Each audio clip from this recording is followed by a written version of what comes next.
Yes, I'm John Seed. I farm here with my wife and son. This is the original family farm where my grandfather came here in the early 1930s. I was born and brought up here. But I was fortunate enough to be able to buy the farm out of the family business in 2009. I had spent a long period of time before that farming, but also working away in London and in other places, building renewable energy projects, mainly biomass projects and some wind. So I had developed a fair expertise in that area. When we took the farm over in 2009, at that time we were buying a lot of fossil fuel based products. Fertiliser obviously, electricity and heat. We would spend about £60,000 a year buying in oil for the grain dryer mainly, and also for tractors and for the houses. But that was all dead money as far as I was concerned, and it all conspires all the time to take cash away from the bottom line.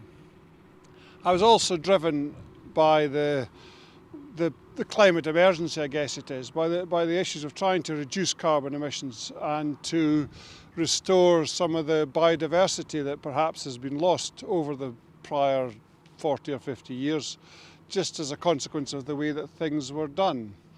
I was fortunate in that my wife Louise is a field botanist, and her view that we were perhaps potentially going to be living in an arable desert did colour my thinking a bit. But we have worked very hard to make the farm resilient and to address the issues around the costs that carbon bring, and to try to restore some biodiversity and make the business sustainable. And we did that by putting in the windmill you can see behind me. That had served 34 years in California and had come to the end of its deemed working life. I purchased that, we put it in a container, we renewed the gearbox, we renewed the generator, we renewed the control system, but everything else is exactly as it originally was. So today it's 40 something years old, and it's still, in my opinion, got another 20 years in it. We put in biomass heating, and so we have a straw burner which we use to dry the grain. We heat the farmhouse, and since we took the farm on, we also put in a 32,000 free-range egg unit, and that was to diversify the business. So my son Donald was able to come home, so there was a living on the farm for two families, and to help diversify the business and make it more resilient. It has the added benefit of bringing hen manure, which always was a good thing. In the last year, since the illegal war in Ukraine and the huge costs that have been piled on to fertiliser and fuel and everything else, it really has made a difference. So we get about 600 tonnes of chicken manure every year, and we stopped buying lime, phosphate and potash 7 years ago, and we're managing to maintain and improve somewhat the soil that we have. The whole thing has been a journey. It's not always been easy. Donald and I service the wind turbine. That's an adventure, requires a lot of training and sometimes a head for heights, and also the ability to work together.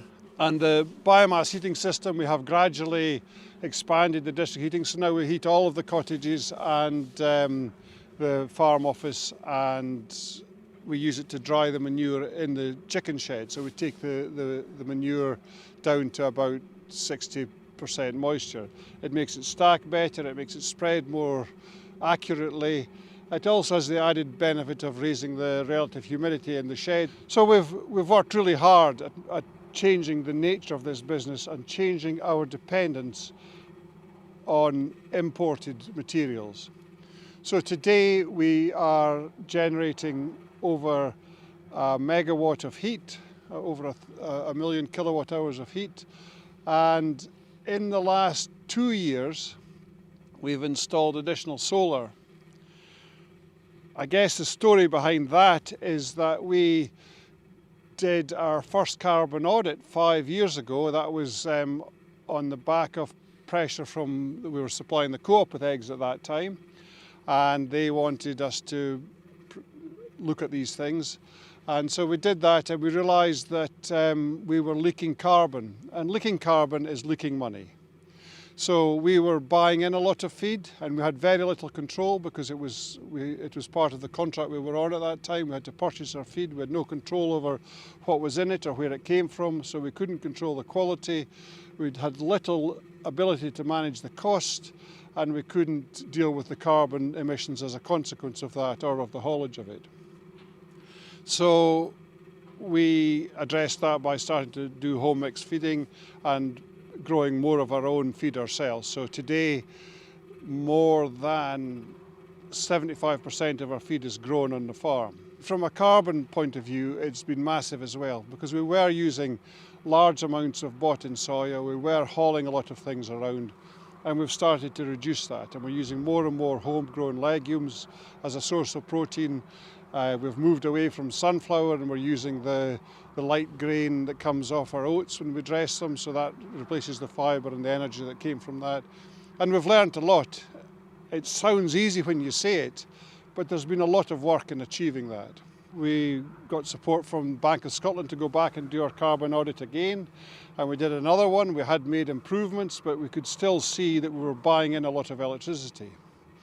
And so we looked at where that was, and we put more solar on. So we've just put in another 75 kilowatts of solar, and that started a year and a half, more than a year and a half ago, pre-Ukrainian disaster, wars, and all the consequences of that. And it was to improve our resilience, reduce our carbon emissions, but we didn't realise how important or beneficial it was going to be to have done the things that we've done. By making ourselves resilient, we've reduced our exposure to high electricity costs, we've reduced our exposure to high fuel costs and to high fertiliser costs. So today, we started last June, and we installed the solar. It's up and running now, and so we are more or less in balance in terms of the power we produce and the power we export. My aim is to be self-sufficient.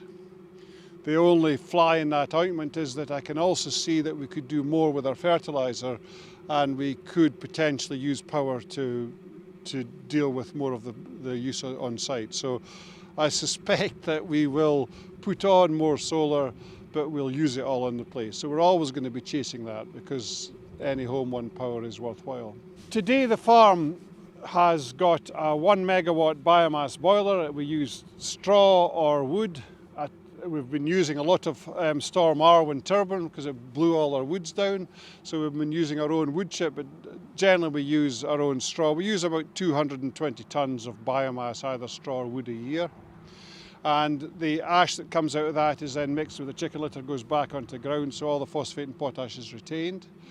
We have the 75 kilowatt wind turbine behind me that you can see, and we had, in 2013, we installed 50 kilowatts of solar, which was done through the Border Machinery Ring as part of a scheme with a London-based company. So they own that solar, that 50 kilowatts of solar, but we get all the electricity, and that was the deal we did. And it didn't seem tremendously beneficial, but it was a good thing to do, but it's certainly been worthwhile now. And then last June we put in another 75 kilowatts of solar, and that's now up and operating as well. We have planning permission for 500 kilowatts of ground-mounted solar, but I can't get a grid connection for it. And once the commercial issues around batteries and producing nitrogen for our own use and producing hydrogen for fuel cells to run combines and bigger tractors, I guess that'll eventually be deployed. And also once Scottish Power and everyone else gets the grid system improved to the point where we can connect those types of things. But it's made a huge difference to our farm. One of the difficulties that farmers face, and what to me seems bizarre, is that all this wind and solar and biomass that I have is reducing carbon emissions on a year-by-year basis. It's saving over 750 tonnes of carbon emissions a year, well over that. Because of the way that the UK does its accounting, I don't get any credit at all for those carbon savings that come from the solar or the wind or the biomass, despite the fact that I put them in, despite the fact that we're using it all here, and it makes a real difference. So when people say that farmers are the source of all that's bad because we're emitting carbon and other things, they do the accounting properly. On this farm, We are heading for net zero. We'll certainly be there within the next 5 years, and every other farm can do this. It's not rocket science. That wind turbine's 45 years old. There are thousands of them becoming redundant, becoming second-hand. They're easy to repair. If me and Donald can mend them, anybody can mend them. Same with loading a boiler with biomass or putting solar cells on the roof. It's easy wins.